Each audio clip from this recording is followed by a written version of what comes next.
Welcome to Puro Politics, the political podcast of the San Antonio Express News. My name is Gilbert Garcia, Metro columnist, and I'm joined by Nancy Pryor-Johnson, Associate Editorial Board Editor. Metro Editor Greg Jefferson. We have a special guest today that we're really excited about, Kaur Bains, who's the President CEO of SA 2020. Prior to that, she was the first Chief Equity Officer in the history of San Antonio. And SA 2020 they've refreshed their digital dashboards. I think people who know about SA 2020 know that they're a really valuable source of information about what's going on in the city of San Antonio. They've refreshed their digital dashboards, and they've also put out a city council district profile, which I think really illuminates the city council elections that we're looking at now. And I'm over the last few days, I've just learned a lot of things. Like I did not know, for example, that District 8 had the highest percentage of people in the 20 to 34 range. Like I think they were like 34% of the people there. No offense to District 8, I just didn't immediately think that, man, that's like a lot of young people in that district, but there are, and I learned that. So Kiran, thank you so much for being with us, and I'm really looking forward to talking with you about it. I'm so happy to be here. Thank you for having me. Now, one of the things that we all kind of tend to lament in this city is voter turnout. And but in looking at the data that SA 2020 has put together and just kind of looking back over recent city council elections, what's really interesting is that in 2013, I think we had 6.9% turnout in the city council election. In 2021, we were over 17%.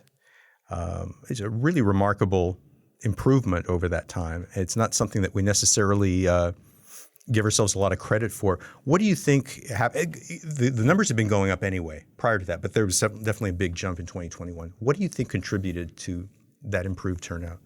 I love this question because voter turnout is so often spoken about via individuals with an individual frame. So what we're so often used to is a narrative that is about apathetic voters, right? And if only people could care more, and if millennials just voted at better rates, and really, maybe that could really turn things around in terms of inequities. And I appreciate this question so much because in reality, voter turnout has to do with systems. It's about digital equity, right? Do we have access to the information so that we're informed? It also has to do with transportation, right? Can we even get to the polls? It has to do with the ways in which institutions and entire systems make voting a reality, a possibility, I should say. And so in 2019 is when Bexar County switched to a super precinct model, which meant, right, that now we maybe kind of take it for granted. We can vote anywhere on election day. That's a policy, right, that made voting more accessible to people. And so in 2020, in the presidential election, the next year, we had the greatest turnout in history for that election. And SA 2020 now tracks presidential turnout, midterm turnout, municipal turnout, as you mentioned. We're tracking all three, right, because we've seen, and all the research shows, that if voting goes up in one election, it's most likely to go up in the next election, right, even if it's a different type of election. And the last municipal turnout in 2021 was a 50% increase from the municipal turnout before that. And anytime SA 2020 is talking about that and sharing these numbers, folks are like kind of taken by it, right? And even get kind of sort of like interested and curious and maybe a little bit more likely to talk to people around them about what it would take to get engaged and overcome some of those systemic barriers to vote. And so we're really interested always across everything that we track, across the entire community vision, to elevate those kinds of stories to show that it's policies that can change people's behaviors and it's policies that are getting in the way of being able to realize things like better voter turnout. As far as the increase in turnout, do you think, is it all attributable to the 2019 change to kind of super precincts, or are there other factors that feed into it? Oh, for sure. I don't think we can ever uphold like a single policy, right? Because we also know no single institution in any sector can overcome entire inequities. So of course I think it has to do with who is president and folks in San Antonio and our patterns around voting. And what we had in 2021, we also had Proposition B, which was dealing with the issue of collective bargaining for the police union. Now, we've got on the ballot the Justice Charter amendment. and which some of the same people are involved in this that were involved in that. I have to think that had some kind of that was a stimulated turnout in 2021, and I wonder if you think that we're likely to see the same thing this year. Oh, sure. I want to take a minute to acknowledge the work of Act for SA, right? Formerly, a lot of the folks who are part of Fix SAPD that are now mobilizing have secured the 37,000 signatures, right, that it took for to mobilization around the Justice Charter. Absolutely. And I think there's also a conversation to be had here around when people are coming together, it's exactly what sort of the foundation of the shared community vision that SA 2020 reports on and holds institutions accountable to, is thousands and thousands of people have come together, first in 2010 and now in 2020, to define what they want the future to look like. And when we do that, both just our brief history as an organization, the past 13 years now, shows that that's real. When people are organized around a shared vision, that leads to progress. And so absolutely, I think that things like voter turnout are affected and go hand in hand when folks are mobilized around issues. Just on a personal level, one of the things that's been talked about over the years, and maybe not so much recently, is the idea of moving city elections to November. Obviously, there's there would be some complications with that. Do you look at that and you think this would be a really beneficial for the city, or do you think we're going to get city election will get lost in the with all these other races going on?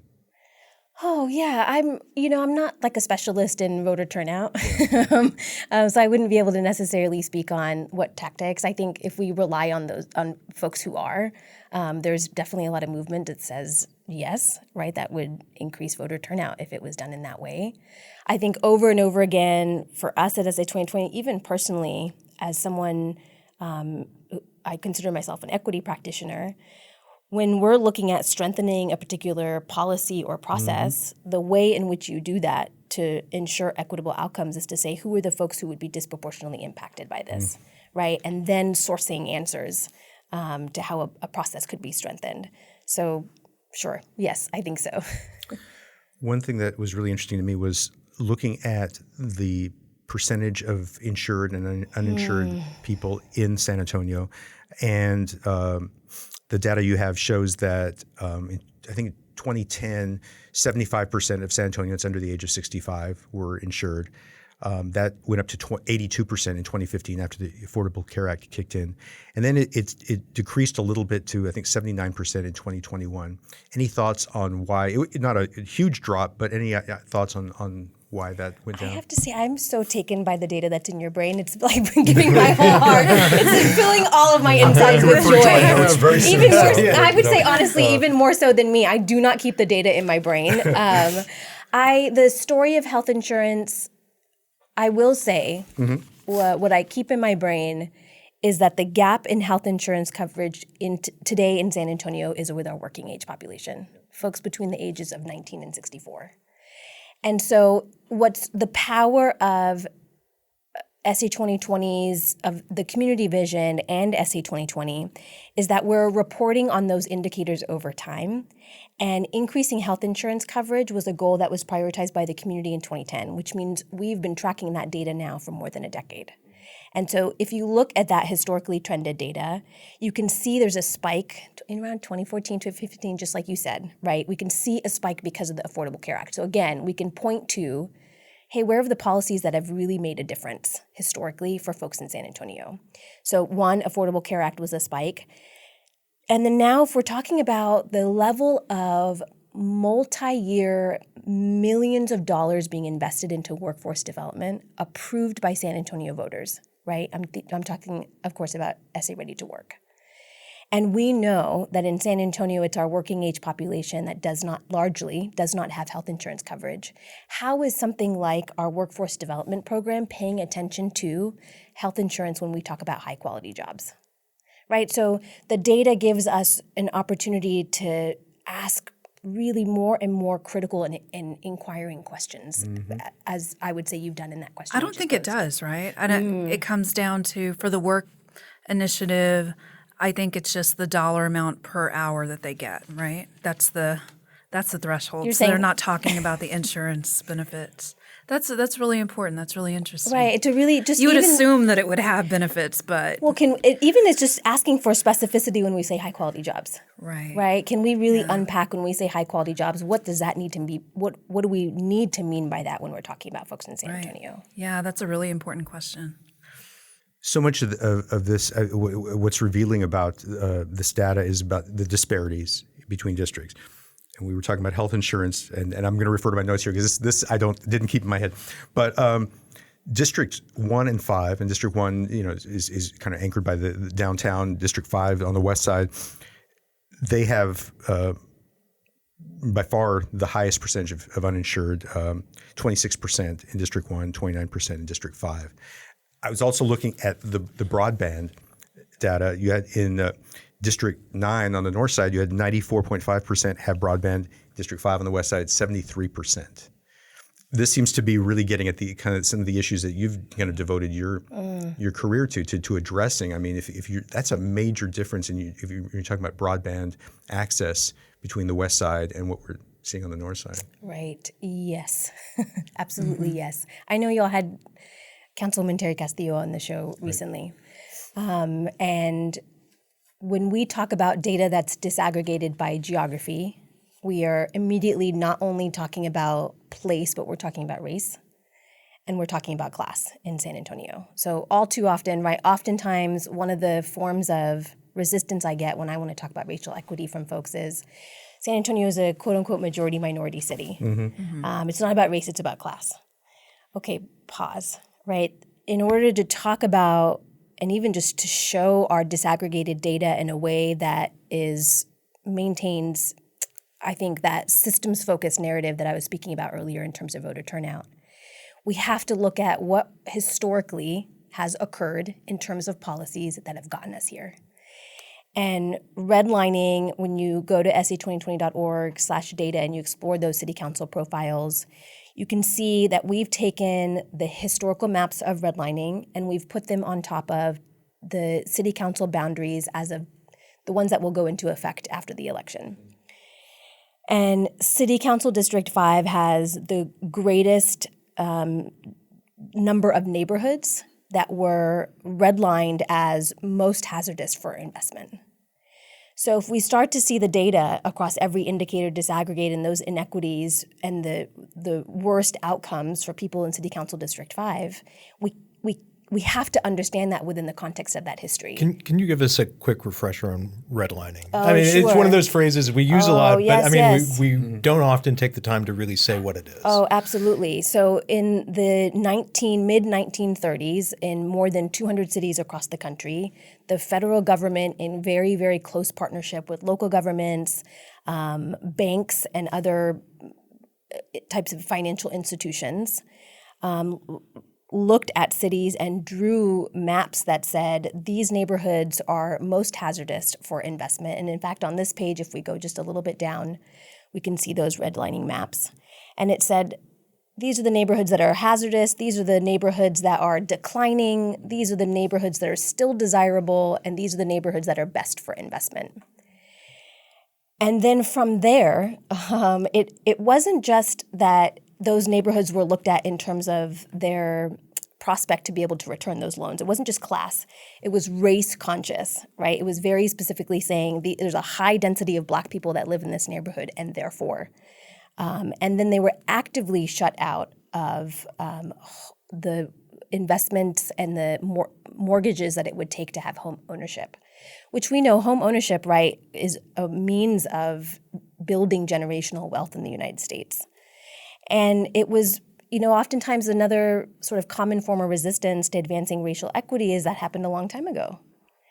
And, well, it actually lasted 3 decades. 3 decades of actively discriminating against people of color. And not only is it a commentary on the roots of poverty in our city, it also is commentary on the roots of wealth in our city. And so all too often, right, I appreciate that sort of like pause, let's not make sure we're all on the same page about what redlining means. And also I really would love to see more dialogue around, hey, this is commentary on how generational wealth has been created historically in San Antonio. I was looking for the numbers because I don't. And I hope I'm right about this, but one of the things that struck me, because as I was going through the data, if I found something that was surprising to me, that was what I tended to focus on. And I think District 8 on the northwest side had the highest percentage of renters, if I remember right. Yes. Is that right? That's right. And I'm not really sure Yes. what the reason. I guess I want your thoughts on what that tells us about any district or any community if you have a higher sure. percentage of renters versus homeowners. Oh, I mean, it's the housing crisis, right? Not even housing crisis. I should more specifically say people's ability to afford their homes. That crisis. And it's actually 48% of all of the possible housing units that are occupied in San Antonio. 48% are held by renters. So when we're starting to have conversations about things like property tax cuts at the state level, right, and we try to understand the effect that that's going to have on folks in San Antonio, it's not going to do anything for renters, and that is nearly half, right, the folks that are in their homes, and 1 in 2 cannot afford their home.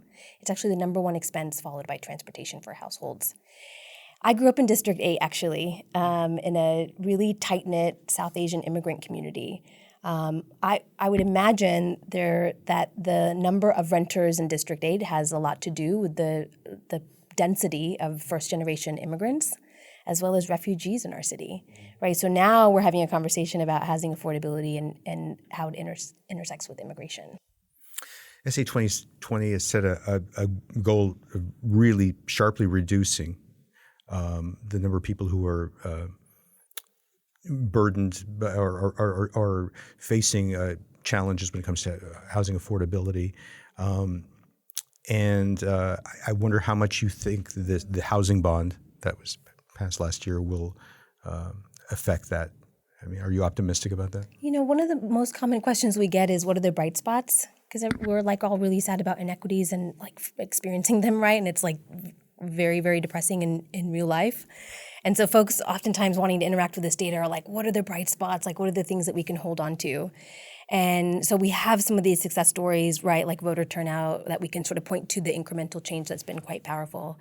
And to be clear, right, it's $150 million that was been approved as one of the many propositions in the bond, that is specific to housing affordability. That's unprecedented. It's the first time, right, that kind of money has been identified as a priority for affordable housing. So I'm incredibly hopeful, and also really want to use and equip people, both folks in the community at large, who again maybe will be voting in the municipal election, for example, but also equip policymakers locally with this information. So again, those points of inquiry can be asked to make sure that now that investment has been earmarked, how are we making sure that investment is actually done equitably?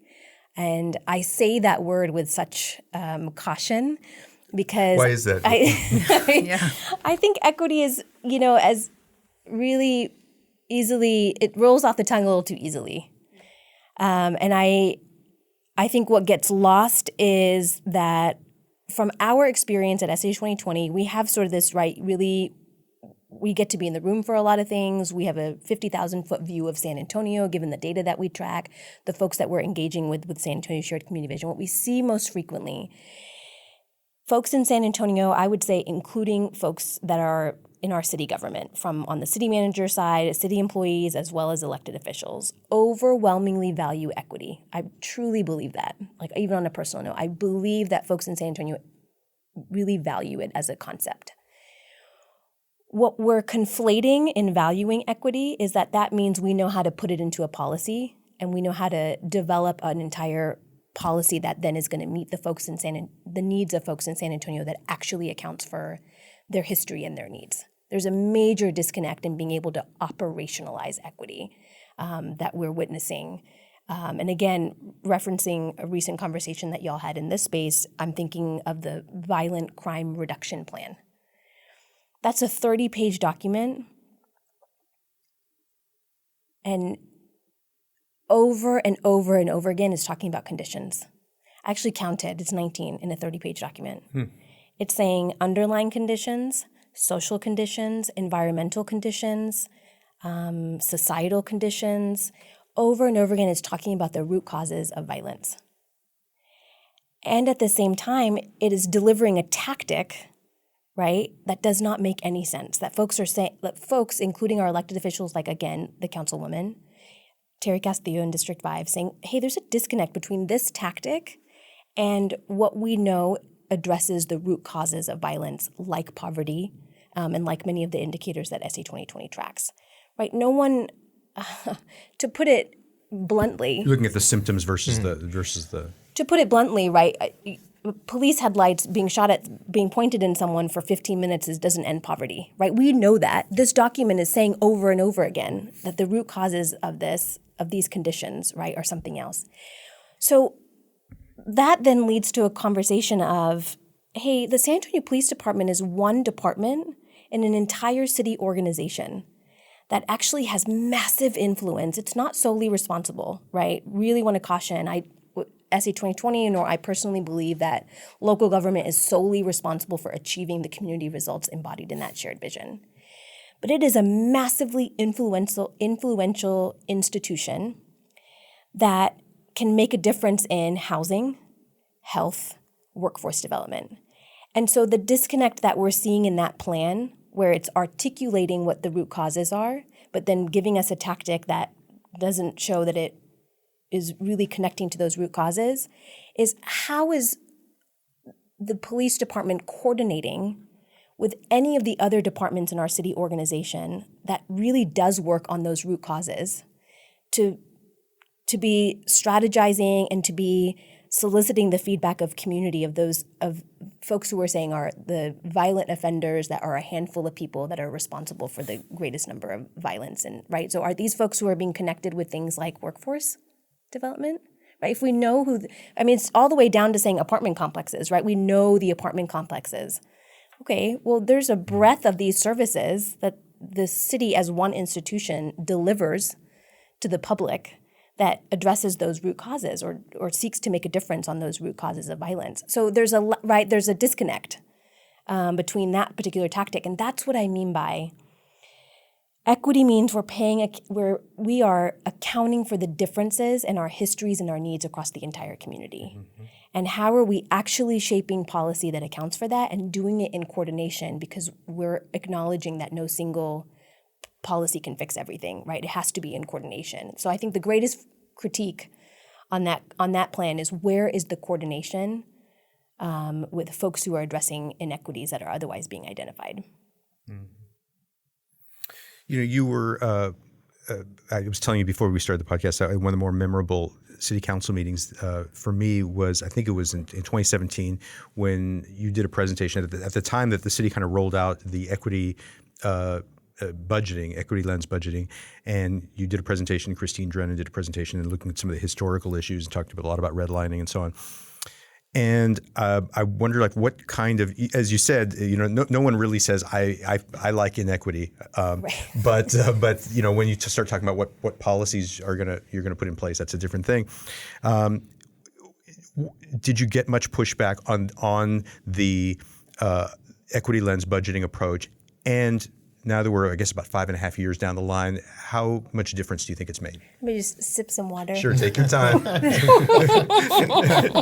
No pressure. Oh my, this is a memorable presentation to me as well, probably for very different reasons. Tell us all about it. Yeah, usually it's more interesting. So let's hear about that. I will say first, I feel very proud of that presentation because I made that presentation, as you said, as the first chief equity officer that stood up what was then the Office of Equity, and speaking to a lot of the things that I speak to now. That this is an expertise to bake equity into a policy and to ensure that the outcomes are achieved. And in that presentation, I named race specifically, and I, having come out of a process where I had spoke one-on-one for the last year, I think at that point, with folks across San Antonio that had been working to advance equity long before I became the chief equity officer.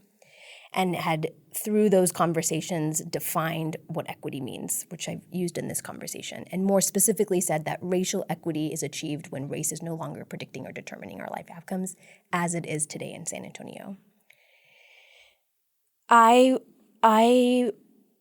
was told to stop talking about race By whom? by city leadership. So the city manager. I would say both sides. So that presentation was reviewed by both on the city manager side of leadership as well as elected officials. This is 2017. So this would have been Cheryl Scully and Ivy Taylor. Or is that, no? Who's that? I'll I let y'all always get figure out. I'll let y'all figure out. I'll let y'all think Nuremberg has been through. elected Yeah, mayor. Nuremberg. So just been Nuremberg elected. and Cheryl Scully. Yeah. To this day, right, our city government, as of today, our city government has said race is a public health crisis. Racism is a public health crisis, right? Again, no question that we value ending racism. Where are we seeing race-conscious policies? It is so highly uncomfortable. And I know it because I'm oftentimes the person in the room saying, hey, how is this thing race-conscious? Hey, can we talk about how this is actually worst for? And do people just kind of cringe when? I think it comes back to the skills and expertise. Hey, there's nothing about us that's post-racial in the United States, right? And if we can look at San Antonio's community vision and we can look at the data, all the data in the world that we don't even need anymore is showing us that racial inequities are real. And so advancing equity, anytime I hear the language of equity lens, I think I shared with you before we got started, right? I'm one of the first people to sort of shudder at the thought of that. And that's because of me saying sort of it's language that kind of rolls off the tongue too easily. I want people, when they hear equity lens, to say, what do you mean by that? So, hey, the equity lens was put on this budget policy and whatnot. I think actually some of the critique that we're seeing on that violent crime reduction plan is, hey, there's supposed to be an equity lens. How has that gone through that? What they're referring to is actually an equity impact assessment, and it's a set of guiding questions that equity practitioners use to ensure that folks who would be most impacted by a particular process or policy are brought into the creation of it. And it's really what the foundation of that is, that if we do that, so there's different ways that this is said. Sometimes shorthand is like people that are closest to the pain of systemic inequities have the greatest knowledge and expertise to help inform how to end them. And all the research is showing us over and over and over again that when we design policies in that way, it's better for everyone. It actually uplifts the entire community, and there's no shortage of examples of that. But we can't get to doing things like an equity impact assessment in a meaningful way unless we're being really honest about the history that has gotten us here, the role of institutions, and I would say local government is one of the most influential institutions in affecting change across every other sector. And then, right, actually working in a meaningful way, hand in hand with community leaders to help inform how policies are getting created and coordinating that work so that you don't have, again, to continue the example, one aspect of our city department working in isolation from all other departments. So in 2017, the city started using an equity lens for its budgeting, right? And at the same time, you got the directive to, hey, let's not talk about race. Let's not include this in this policy when we're talking about the equity lens, which I always felt was kind of this amorphous thing that nobody outside of City Hall really understood. So what impact did that have on actual city budgets going forward, annual budgets? There's a couple of things I want to respond to within that, right? So first, I absolutely spoke about race in that presentation. Right. Right. So I'm sort of sharing a window into how difficult that it was to get there. Right. Okay. Right. Race was absolutely mentioned and said out loud, and it was a part of the strategy that was being put into practice at that time in the Office of Equity. And Second to, I don't think this is what you mean by it, but I want to clarify anyway, because I think this is sometimes slippery language that's used that people outside of the city don't know necessarily what equity lens is. I think you mean it in the sense of like, this is a critique, right? In sharing me saying, hey, let's actually challenge that language and say, and hold accountability, right, in terms of what that means. Not to be confused with, y'all, my neighborhood taqueria has a sign on their cash register right now that says prices are going to go up because of the economy, right? I'm like, people understand inequities, right? Because even if they're not using the language of an equity practitioner or systems or disaggregated data, right? That language is very special. I know that's not what you're saying, but I really want to clarify because it is a slippery thing. The one of the earliest ones, there's.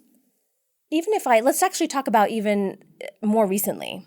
I've been with SA 2020 now since 2018. When this is an example that comes to mind again when folks talk about like, hey, what are the bright spots? ARPA funding by the federal government was required. Local cities had to report in from the jump. How is this going to be equitable? And then throughout the process had to articulate.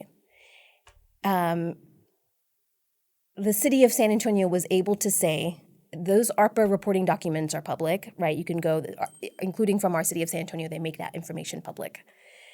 Our ARPA documents talk about how as of fiscal year 2018, we've had a budget equity tool to help ensure that outcomes are more equitable, right?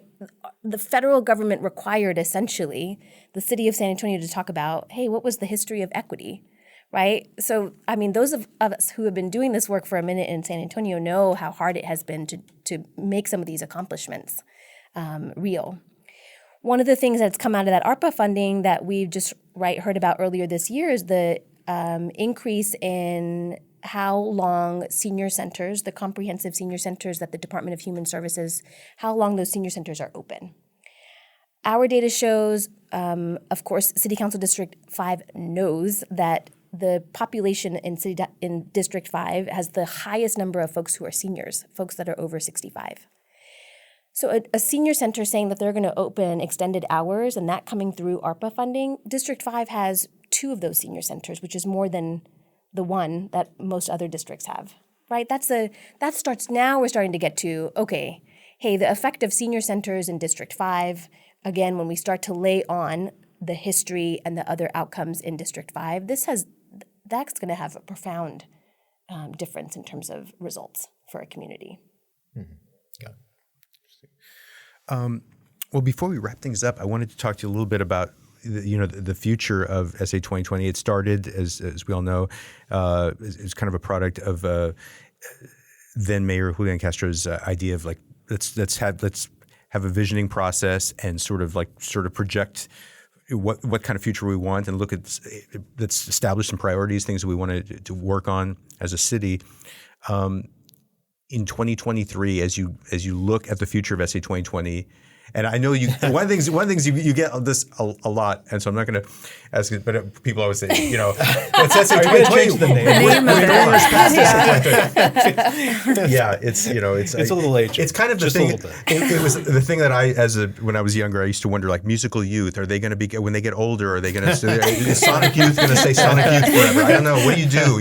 Right. But anyway, but I won't burden you with that one. But when you look at SA 2020 going forward, I mean, what do you see as its role long term? Oh gosh, in San Antonio. Yeah, holding public institutions accountable to the community's priorities, which will continue to be defined by more and more folks who call San Antonio home.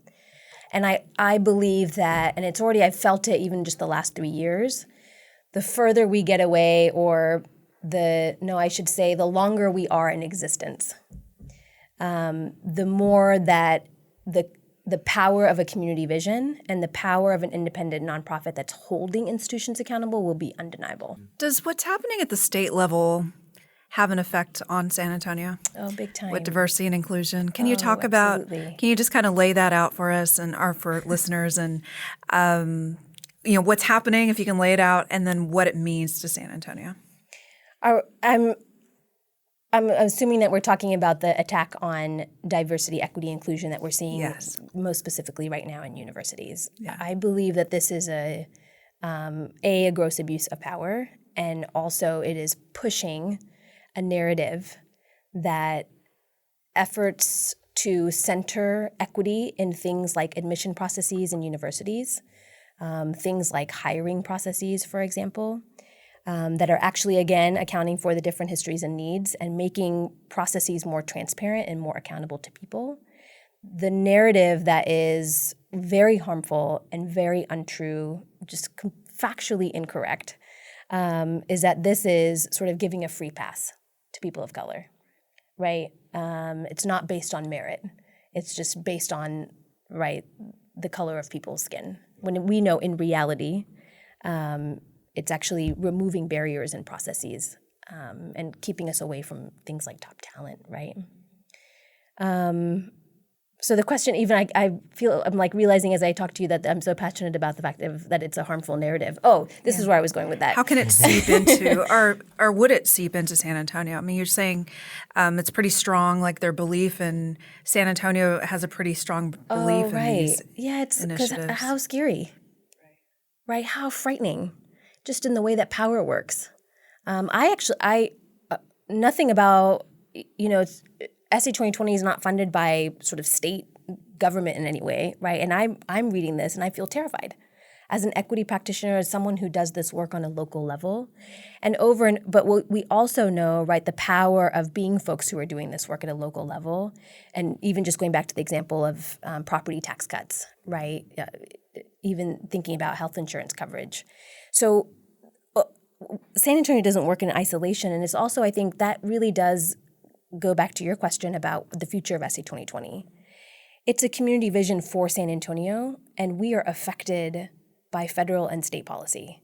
So at SA 2020, we are just so eager to get better and better and better at equipping people with information they need to hold elected officials accountable, and then also getting better at making information available that elected officials and city employees and our city manager form of government can use to strengthen policy. Well, for example, I mean, on the issue of health insurance coverage, I mean, Medicaid expansion has been a huge issue for the past decade. That's right. San Antonio, Texas has been stubbornly held out on that.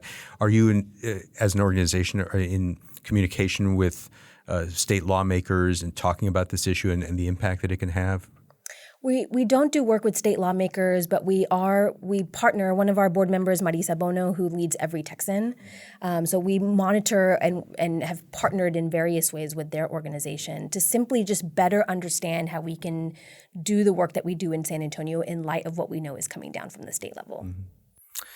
Kiran, Kaur, Bains, thank you so much for being on the podcast. We really appreciate it. It's my pleasure. Thank you all. And for everyone listening in, hope you're doing well. We'll be back with you next week. Take care.